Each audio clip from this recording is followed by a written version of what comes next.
This summer greets the major college sports world with rampant rumors of large-scale shakeups in conference affiliations.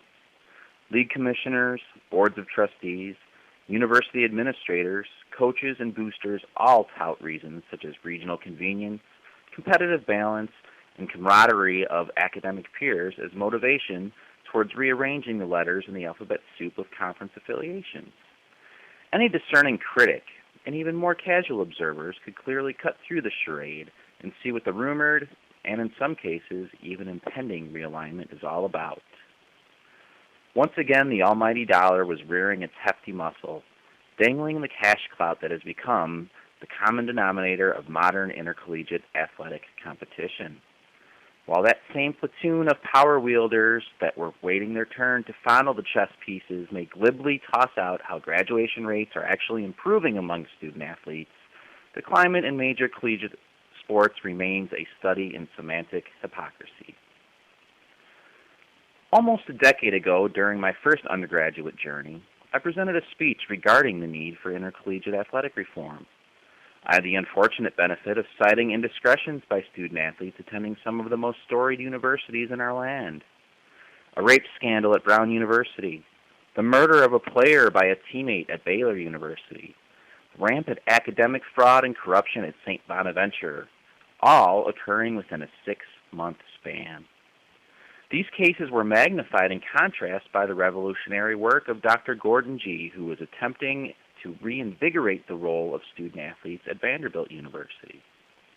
Expository books such as Murray Sperber's Beer and Circus, and reminders of what the essence of what college sports once were, like John Feinstein's The Last Amateurs, provided steady fodder to fuel the arguments of what was wrong with the climate and how things were only destined to continue to head further down this slippery slope. Well, we were all right. The term student-athlete unfortunately means even less today than it did just those few years back. Television revenues continue to evolve as an enticing justification for compromising the integrity of higher academic institutions. Denial of this reality is an insult in naivety. At the same time, a baby with the bathwater disposal becomes the unfortunate association for the myriad individuals who might be described as student-athletes. The main areas from which my greatest frustrations stem, however, indict in a way that is glaringly unfair to the true student-athletes out there.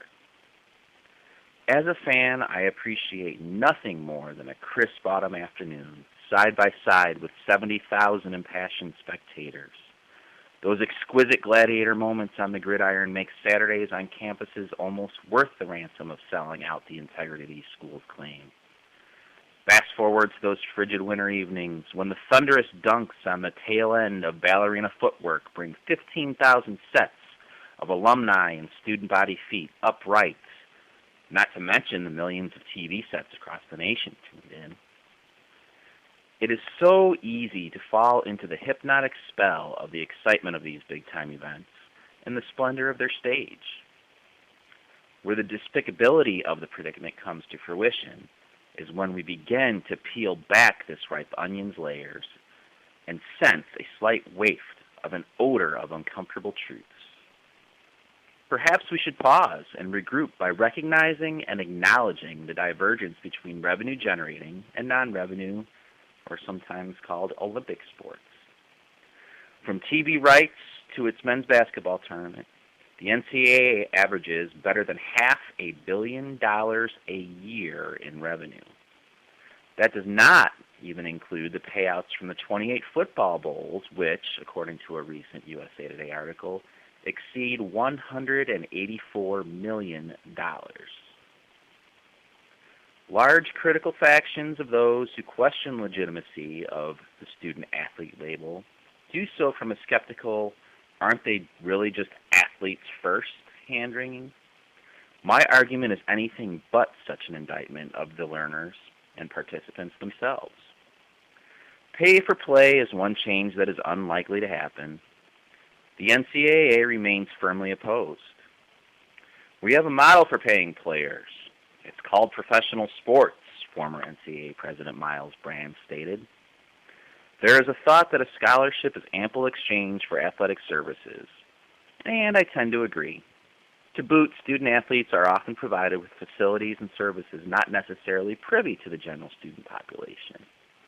My gripe is with those in positions of authority who claim to still have academic interests in priority of highest regard, but are simply using that rhetoric to perpetuate a broken system. Only 40 Division I-A institutions operated in the black in 2001, according to the NCAA. Revenue is rising for those few schools. However, annual operating deficits are growing for most of the rest of the membership. In many cases, those schools with football and basketball programs that do make a profit use that money to underwrite the school's other sports. Which begs the question, what sort of perversion of perspective drives these piloted tractors towards pastures of vacant cash cows? As much so-called revenue as big-time sports generates, only to trickle through a balance sheet so porous the majority of programs consider a break-even year a fortunate sponge, the jeopardizing of academic integrity becomes all the more appalling.